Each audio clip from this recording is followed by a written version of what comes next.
Hey guys, it's Lesley Tao here and welcome to my YouTube. Now today I've got a very special story for you. It's a true story. It's about my Nanna, in Mandarin it's Nai Nai, so my dad's mother, and how she escaped communist China in 1946 with a massive chest of gold and half-bound feet. Now before I begin, please remember to smash that like button because it helps with the YouTube algorithm, helps get the video out there for people who might want a short story but it's true. So here's a picture of my Nai Nai. As I said, it's my dad's mum, and she was a beautiful lady. This was a picture of her taken in her, I think she was in her 40s or 50s. So my Nana was born in 1919 and she left us in 2008 at 89 years old. We do miss her greatly, but her impact and etiquette and teaching she laid as foundation in our family is still felt and we still remember. So when my dad started his Chinese restaurant business in Cambridge in the UK, so this was in the 80s, we were really poor. So my dad was the chef and my mum was front of house. I was just 3 years old. This was in 1985.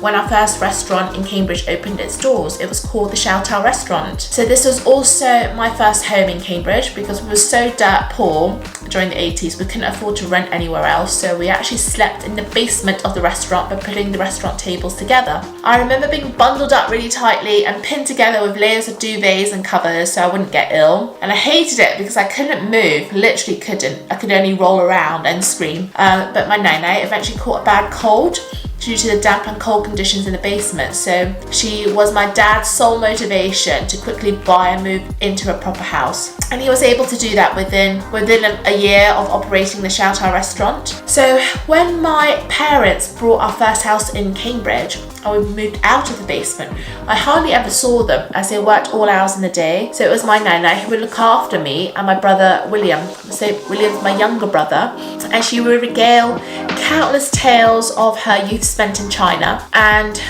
how she fled with my grandfather to Taiwan during the Communist Revolution carrying a massive chest of gold. Now, my Nana's father, so my great-great-grandfather, was a major landlord and owned vast farming lands, fields and real estate. Now, money was never an issue when she was growing up, and my Nana was brought up in a very large and wealthy household. Unfortunately, due to the communist regime that unfolded from 1945 onwards and the subsequent Chinese Civil War, landowners and landlords were one of the first classes to be targeted, tormented, prosecuted, murdered and eliminated by the Communist Party as they wanted their land under the title of redistribution. This is probably not dissimilar to how the Chinese current government have seized control and shares over some of China's current largest global enterprises in our generation. So just think of Jack Ma, who's been off the grid for quite a while now.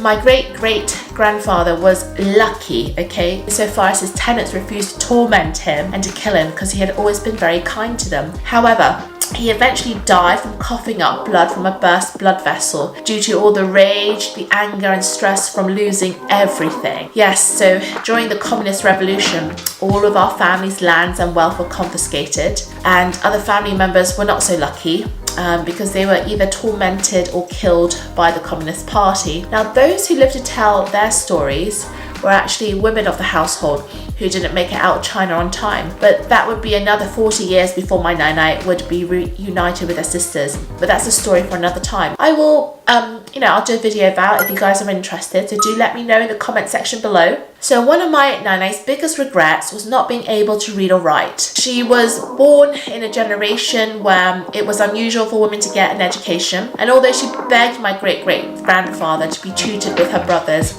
her wishes really fell on deaf ears, as education for women was just regarded as useless. That they weren't out there doing business, so what was the use of having an education during those times? Instead, what they tried to make her do was follow an ancient Chinese tradition, which was also a great sign of beauty, which is feet binding. So that means that they would bind her feet so that they would not grow and be sort of deformed, but that was a massive sign of beauty during those times. Unfortunately, my Nan's feet didn't get bound all the way, so she kind of didn't keep up with that tradition, which is good because she was able to run away from her home by using her feet, when it was getting bombed. You know, she escaped all the way to Taiwan with my grandfather, where she gave birth to 3 sons, including twin boys. So my dad is the youngest twin, 2 daughters who unfortunately passed away when they were still young. And later, these half-bound feet would see my Nana visit her sons in America, in London, and eventually settle in the UK with her youngest son, which is my dad, Tao. Now, those half-bound precious feet also attended my last graduation, which was when I was awarded a Master's in Law, so LLM sort of Master's degree in 2005. So my Nana was 86 years old then, and I remember her sitting proudly with her best clothing on and walking stick, accompanied by my mum and my brother. She had terminal cancer at that point, so that was a lot of effort for her.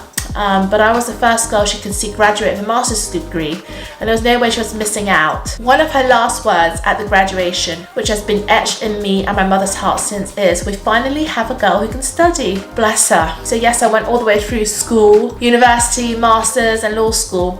And guys, it's not because I was particularly academic, but purely because I was given an opportunity that my Nana didn't have, and I decided to just keep pushing it through. Now, whenever I wanted to give up, I would remember that my Nana was never given this opportunity, and in my mind I felt that I was studying for both of us. So I carried her story out of being refused an education just because she was a girl with me, and it would, you know, light up all fires in my belly when I felt like, oh, I had enough, or I felt like quitting. I wanted to show my Nana while she was still alive that women could strive for equality and equal opportunities in our generation. Now, I did mention that my Nana landed in Taiwan with a massive chest of gold. Well, unfortunately, that didn't last very long. My grandfather was an army general for the Nationalist Party in Taiwan, which fled to Taiwan, so they were direct loggerheads with the Communist Party in China. And he couldn't get involved directly with businesses, as there was a direct conflict with his army duties. So he invested in my Nana's gold in ventures that they didn't fully control or manage. So I included a failed hotel and also a mining venture. Now, my Nana strongly believed that her business fate would have been different had she been able to read and write, instead of just handing her money over to the men in the household. So I understand the pain that she felt, because obviously she fled all this way without her family members, so her father, her sisters, etc., with this massive chest of gold, but then it all disappeared due to bad judgment.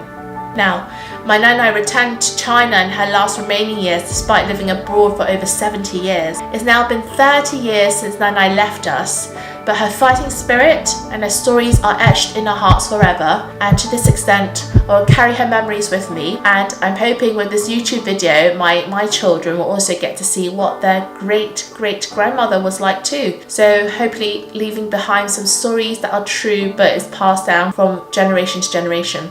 Thanks guys for listening to my story about my lovely Nana. If you like more stories like this, don't forget to subscribe so you can keep up with when new videos are released. Lots of love. Bye.